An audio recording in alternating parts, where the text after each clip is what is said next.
శ్రీమాత్రే నమః. మిత్రులందరికీ శుభోదయం. ఈరోజు శ్రీ క్రోధినామ సంవత్సర శ్రావణ బహుళ అమావాస్య సోమవారం. ఈరోజు మకర నక్షత్రం. ఈరోజు సెప్టెంబర్ 2, 2024 తేదీ సోమవారం. ఈరోజు వర్జం ఉదయం 11:21 1:06 వరకు ఉంది. దుర్ముహూర్తం మధ్యాహ్నం 12:26 1:15 వరకు ఉంది. మరలా తిరిగి దుర్ముహూర్తం మధ్యాహ్నం 2:54 3:44 వరకు కూడా దుర్ముహూర్తం ఇవ్వడం జరిగింది. ఈరోజు పంచాంగరీత్యా ఈ రకమైనటువంటి ఫలితాలు గోచరిస్తున్నాయి. అలాగే ఈరోజు నక్షత్రం అయినటువంటి మకర నక్షత్రం ఎవరికి తారాబలం కుదురుతుందో మనం పరిశీలించినట్లయితే భరణి, కృత్తిక, మృగశిర, పునర్వసు, ఆశ్లేష, పుబ్బ, ఉత్తర, చిత్త, విశాఖ, జ్యేష్ఠ, పూర్వాషాఢ, ఉత్తరాషాఢ, ధనిష్ట, పూర్వభద్ర, రేవతి. ఈ నక్షత్రంలో జన్మించినటువంటి మన మిత్రులందరికీ కూడా ఈరోజు నక్షత్రం అయినటువంటి మక అనుకూలంగా ఉంటుంది. అందువల్ల ఇప్పుడు చెప్పుకున్నటువంటి నక్షత్ర జాతకులందరికీ ఈరోజు శుభకరంగా ఉండే అవకాశం ఉంది. అలాగే ఈరోజు రాశి ఫలాలను మనం పరిశీలించినట్లయితే మేషరాశిలో జన్మించిన వాళ్ళకి సంతానానికి సంబంధించి శుభవార్తలు ఉంటారు. వీరికి సంబంధించి తీసుకున్న నిర్ణయాలన్నీ కూడా ఈరోజు సఫలమయ్యేటువంటి అవకాశం ఉంటుంది.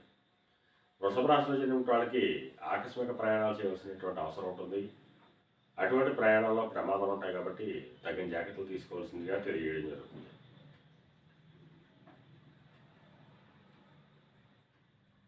మిథున రాశిలో జన్మించిన వాళ్ళకి పరాక్రమమైనటువంటి ఆదాయం ఏర్పడతాయి. వీరు తలపెట్టినటువంటి ఏ కార్యక్రమమైనా కానీ ఈరోజు విజయవంతంగా పూర్తయ్యేటువంటి అవకాశం ఉంది. కర్కాటక రాశిలో జన్మించిన వాళ్ళకి ఆరోగ్యం చేకూరుతుంది, ధనలాభం చేకూరుతుంది. సింహరాశిలో జన్మించిన వాళ్ళకి గత కొద్ది రోజులుగా పడుతున్న ఇబ్బందులు పూర్తిగా తొలగి కొద్దిపాటి కార్యజయం కలిగేటువంటి అవకాశం ఉంటుంది. కన్యారాశిలో జన్మించిన వాళ్ళకి అతి సామాన్యంగా ఉంటుంది, ఆరోగ్యభంగా ఏర్పడేటువంటి అవకాశం ఉంటుంది. తులారాశిలో జన్మించిన వాళ్ళకి కార్యజయం కలుగుతుంది, ధనలాభం కలుగుతుంది. వృశ్చిక రాశిలో జన్మించిన వాళ్ళకి నిరుద్యోగులకు ఉద్యోగ అవకాశాలు పెరుగుతాయి. ఉద్యోగస్తులకి ప్రమోషన్లు కానీ ఇంక్రిమెంట్లు కానీ పెరిగేట అవకాశం ఉంటుంది. ధనురాశిలో జన్మించిన వాళ్ళకి పితృరాజధానికి సంబంధించి శుభవార్తలు అంటారు.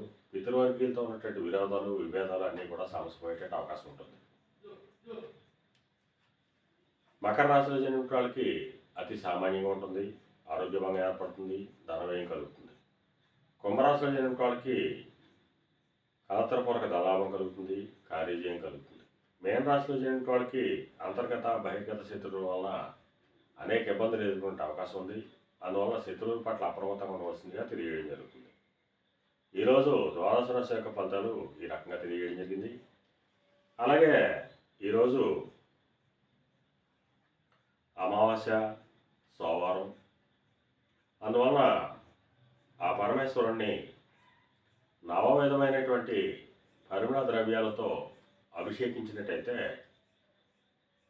అపమృత్యు దోషం నుంచి బయటపడవచ్చని, అలాగే అనారోగ్య స్థితిలో ఉన్నటువంటి వాళ్ళు ఆరోగ్యం చేకూరుతుందని మనకు శాస్త్రాల్లో తెలియజేయడం జరుగుతుంది. అందువలన మన మిత్రులందరూ కూడా ఆ పరమేశ్వరుణ్ణి అభిషేకించి ఆరాధించి ఆయన ఆరోగ్యాలతో తోతోగాలని కోరుకుంటూ, అలాగే మన రేపు శుభోదయం కార్యక్రమంలో మరలా కలుసుకుందాం. అంతవరకు మన మిత్రులందరికీ మరొకసారి శుభోదయం. ఇట్లు మీ పెదబాబు సిద్ధాంతి గొల్లలమామిడి.